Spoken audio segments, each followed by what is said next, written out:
বন্ধুরা, যদি এই সময় বেল ফুল গাছ থেকে তোমরা প্রচুর ফুল পেতে চাও, তাহলে অবশ্যই যাদের পুরাতন বেল ফুলের গাছ মানে 2 বছরের পুরাতন, তারা অবশ্যই হার্ড প্রুনিং করে দেবে বেল ফুলের ডালগুলোকে।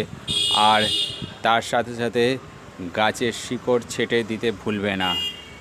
আর তার সাথে দেবে পটাশ আর নাইট্রোজেনযুক্ত সার, যেমন সিংকুচি এবং ফসফরাস, যেমন ভাঁড়ের গুঁড়ো দিতে কখনোই ভুলবে না।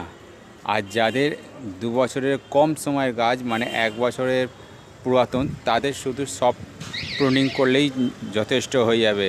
অর্থাৎ গাছের ডাল অল্প অল্প করে ছেঁটে দিলেই যথেষ্ট, শিকড় ছাঁটার কোনো প্রয়োজন নেই। এবং তার সাথে যে সারগুলো বললাম সেই সারগুলো অবশ্যই দেবে। হ্যাঁ, অবশ্যই তার সাথে কিন্তু জল দিতেই হবে। প্রত্যেক দিন নিয়মিত জল তোমাদের প্রদান করতে হবে, তাহলেই গাছে প্রচুর